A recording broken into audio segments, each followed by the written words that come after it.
नमस्ते दोस्तों। आप देख रहे हैं आरजी टॉक, वो मंच जहां दिखावे की नहीं सच की बात होती है। वीडियो शुरू करने से पहले एक जरूरी बात। अगर आप चाहते हैं कि देश की सच्चाई, राजनीति के पीछे का सच और आम जनता से जुड़े असली मुद्दे बिना डर आपके सामने आए, तो अभी चैनल को सब्सक्राइब कीजिए, वीडियो को लाइक कीजिए और अपनी राय कमेंट में जरूर लिखिए। क्योंकि बहुत से लोग वीडियो तो देखते हैं लेकिन आवाज उठाने से पीछे हट जाते हैं। याद रखिए, खामोशी ही सबसे बड़ा हथियार बनती जा रही है। आज की पहली और सबसे बड़ी खबर।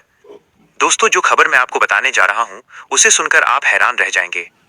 आप खुद सोचने पर मजबूर हो जाएंगे कि क्या इससे बड़ा अपराध किसी देश के लिए हो सकता है।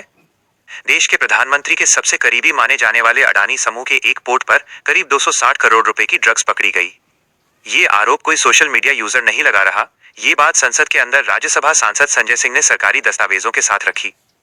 संजय सिंह ने साफ कहा कि पिछले कुछ सालों में अडानी के अलग अलग पोर्ट से सैकड़ों करोड़ की ड्रग्स बरामद हुई है। उन्होंने ये भी कहा कि सरकारी एजेंसियों की रिपोर्ट के मुताबिक इस ड्रग्स के पैसों का इस्तेमाल आतंकवाद को फंड करने में होता है।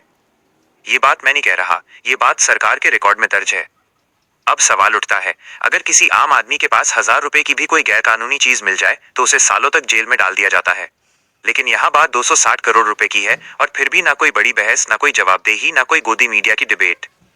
क्या यही न्याय है? क्या यही कानून की बराबरी है? गोदी मीडिया की चुप्पी। दोस्तों, आप टीवी चैनल घुमा लीजिए, आपको ये खबर शायद ही कहीं दिखे। क्योंकि यह सवाल देश के सबसे ताकतवर लोगों से जुड़ा है। अगर सरकार 100 अच्छे काम कर भी ले, लेकिन अगर ऐसे गंभीर मामले सामने आते हैं और उन पर चुप्पी साध ली जाती है, तो वो सारे अच्छे काम खुद ब खुद सवालों के घेरे में आ जाते हैं। दूसरी बड़ी खबर, माइनस जहरीला पानी, मौतें और सिस्टम की नाकामी। दोस्तों, अब जरा दूसरी खबर पर ध्यान दीजिए। देश के अलग अलग हिस्सों से लगातार खबरें आ रही हैं कि गंदा पानी पीने से लोग बीमार पड़ रहे हैं और कई जगहों पर मौतें तक हो रही हैं।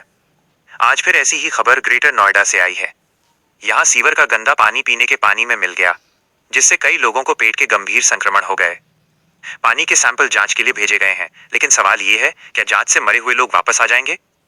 कुछ दिन पहले इंदौर में गंदा पानी पीने से 17 लोगों की मौत हो गई। वे भी इसी देश के नागरिक थे, वे भी हिंदू थे। लेकिन उनके लिए कोई बड़ा आंदोलन क्यों नहीं हुआ? जब बात दूसरे देश की होती है तो भावनाएं जाग जाती हैं, लेकिन जब अपने देश में लोग सिस्टम की लापरवाही से मरते हैं तो सब चुप क्यों हो जाते हैं? तीसरी खबर, माइनस इतिहास से खिलवाड़। दोस्तों, अब जरा राजनीति के स्तर को देखिए। देश की एक मुख्यमंत्री सार्वजनिक मंच से कहती हैं कि भगत सिंह और राजगुरु ने कांग्रेस की सरकार के खिलाफ बम फेंका था। यह बयान इतिहास के साथ सीधा मजाक है। भगत सिंह ने अंग्रेजी हुकूमत के खिलाफ ब्रिटिश असेंबली में बम फेंका था, ना कि किसी भारतीय पार्टी के खिलाफ। जब इस तरह के बयान संवैधानिक पदों पर बैठे लोग देते हैं तो ये सिर्फ अज्ञानता नहीं बल्कि सोची समझी राजनीति होती है। लोकतंत्र पर खतरा। दोस्तों, अब वो वीडियो देखिए जिसे देखकर लगता है कि क्या लोकतंत्र सच में जिंदा है। विधानसभा के चुने हुए प्रतिनिधियों को पुलिस रोक रही है, बिना कोई लिखित आदेश दिखाए। सवाल पूछने से रोका जा रहा है, सच बोलने से डराया जा रहा है। ईडी, सीबीआई जैसी संस्थाएं अब जांच एजेंसी नहीं बल्कि दबाव बनाने का हथियार बन चुकी हैं। जो सच बोलता है वो जेल जाता है और जिन पर संगीन आरोप हैं वे वीआईपी ट्रीटमेंट पाते हैं। आखिर जिम्मेदार कौन? दोस्तों, इसके लिए सिर्फ नेता जिम्मेदार नहीं है, हम भी जिम्मेदार हैं। जब तक हम झूठ के खिलाफ आवाज नहीं उठाएंगे, जब तक हम सवाल पूछना बंद रखेंगे, तब तक हालात नहीं बदलेंगे।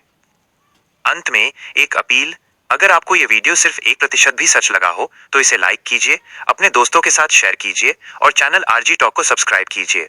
कमेंट में बताइए आप क्या सोचते हैं, क्योंकि सवाल पूछना देशद्रोह नहीं बल्कि लोकतंत्र की असली सेवा है। मैं फिर मिलूंगा एक और सच्चाई के साथ। जय हिंद।